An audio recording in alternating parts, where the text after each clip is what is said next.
Hello বন্ধুরা, আমি আপনাদের জন্য আবার নিয়ে আসলাম আরেকটি নতুন রেসিপিটি হলো চিকেন কারি। এই রান্নাটি করতে আমি ততটা মশলা ইউজ করিনি, আমি আমার নিজের ঘরে খাওয়ার মতো করেছি। আপনারাও করে খেয়ে একবার দেখবেন, খুব সুস্বাদু রেসিপি। প্রথমে আমি নিয়ে আসলাম 6-7 পিস লেগ পিস, তার সঙ্গে আদা বাটা, রসুন বাটা, তারপরে অল্প হারি মির্চ বাটা, হলুদ গুঁড়া, তারপরে একটু লাল মরিচের গুঁড়া, এসব নিয়ে তারপরে আমি দিয়ে দিলাম একটু সরিষার তেল কাঁচা, তার সঙ্গে দিয়ে দিলাম একটু হালকা নুন। সব একসঙ্গে মিশিয়ে আমি 10 মিনিটের জন্য রেখে দেব যে মাংসগুলা।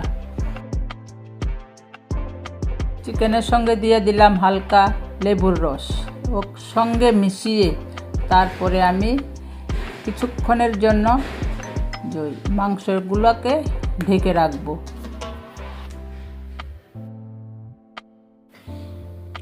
কড়াইয়ের মধ্যে দিয়ে দিলাম সরিষার তেল, তো তেজপাতা, লং, দারচিনি, এলাচি, শুকনা মরিচ তেলে দিয়ে তারপরে দিয়ে দিলাম পেঁয়াজগুলা ভাজা হওয়ার পর একটু রং বদলাবে, ব্রাউন কালার হবে, গোল্ডেন ও বলতে পারেন আপনারা। তারপরে দিয়ে দিলাম মশলা, আদা, কাঁচা লঙ্কা মিক্স করা, হলুদ, লাল মরিচের গুঁড়া, একটু লবণ, জিরের গুঁড়া, ধনের গুঁড়া, সব কিছু আমি একসঙ্গে মিশিয়ে দেখুন একটু হালকা ভেজে তার সঙ্গে দিয়ে দিলাম টমেটো পেস্ট করা।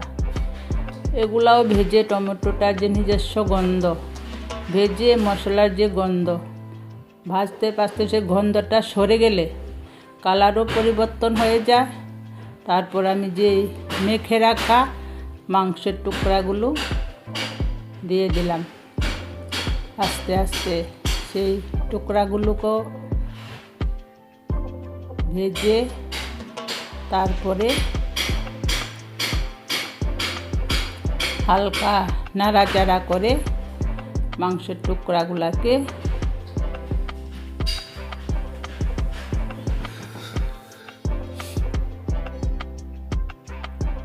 এখন কত সুন্দর কালার হয়ে গেছে।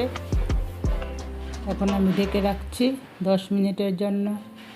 ঢাকার পর দেখেন, তারপরে দিয়ে দিলাম ফাটা টক দই, তার সঙ্গে দিয়েছিলাম কয়েকটা কাজু, একসঙ্গে পেস্ট করে দিয়ে দিলাম।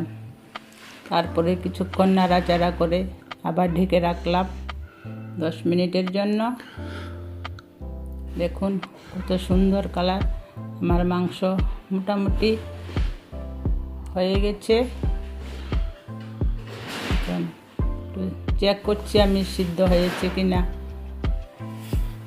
আবার ঢেকে রাখলাম। ঢাকার পরে দেখেন কালারের পরিবর্তন, হালকা গ্রেভি। বন্ধুরা, আমার চিকেন কারি রান্না কমপ্লিট। আমি ভিডিওটা বেশি বড় করিনি, আপনাদেরকে এতটুকুই দেখিয়ে দিলাম। আমার ভিডিওটা যদি ভালো লাগে আপনারা অবশ্যই লাইক কমেন্ট করবেন, শেয়ার করবেন।